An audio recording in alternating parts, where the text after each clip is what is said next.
एक समय की बात है। एक छोटे से गांव में एक गरीब आदमी रहता था। उसका नाम मोहन था और वह अपनी पत्नी राधा और दो बच्चों के साथ एक छोटे से कच्चे घर में रहता था। मोहन का जीवन बहुत ही कठिन था। उसके पास कोई संपत्ति नहीं थी, न कोई जमीन था, न कोई बगीचा। वह एक छोटे से खेत में मजदूरी करता था और किसी तरह अपना और अपने परिवार का पेट पालता था। मोहन बहुत ईमानदार और मेहनती था, इसीलिए उसके पास कभी पर्याप्त धन नहीं होता था।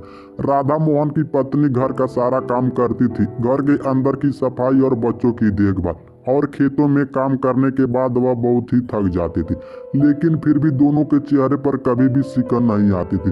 वे जानते थे कि गरीबी केवल एक अस्थायी स्थिति है और एक दिन परिस्थितियां जरूर बदलेंगी। एक दिन मोहन सुबह उठकर अपने खेत में काम करने गया। वह जमीन में हल चला रहा था और सारा शरीर पसीने से भीग गया था। उसी वक्त गांव के एक धनिक व्यक्ति ने मोहन को देखा। उस व्यक्ति नाम था हरिदास। वह गांव का सबसे अमीर व्यक्ति था। हरिदास को मोहन की कड़ी मेहनत देखकर उसको हैरानी हुई। वह मोहन के पास गया और कहा, मोहन, तुम बहुत पसीना से भीग गए हो, तुम इतना मेहनत क्यों करते हो? लेकिन तुम्हारे पास कोई संपत्ति नहीं होती, तुम अपनी मेहनत से क्यों नहीं समृद्ध हो जाते हो?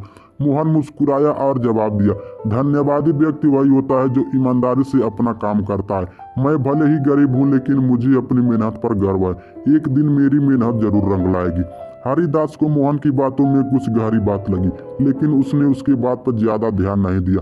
हरिदास अपनी हवेली में वापस लौट गया और मोहन को अपने खेत में काम करते हुए छोड़ दिया। समय बीतता गया और मोहन ने अपना काम जारी रखा। उसने अपने बच्चों को भी अच्छे संस्कार और शिक्षा देने का प्रयास किया। मोहन का सपना था कि वह एक दिन उसके बच्चे गरीब न हो, बल्कि वे अच्छे इंसान बने। वह उन्हें सिखाता था कि सच्चाई, मेहनत और ईमानदारी से बड़ा कोई खजाना नहीं होता।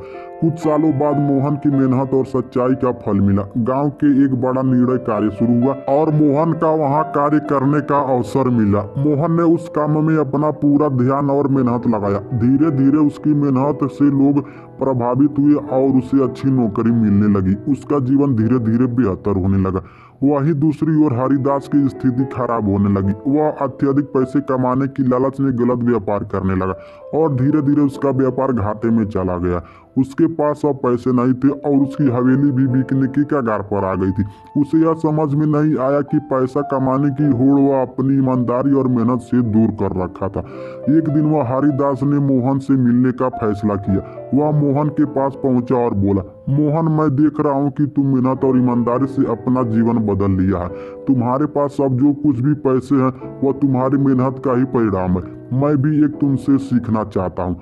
मोहन मुस्कुराया और बोला, हरिदास भाई, तुम्हारी बात बिल्कुल सही है। अगर हम अपनी मेहनत और ईमानदारी से काम करें तो कोई भी मुश्किल हमें हराने की ताकत नहीं रख सकती।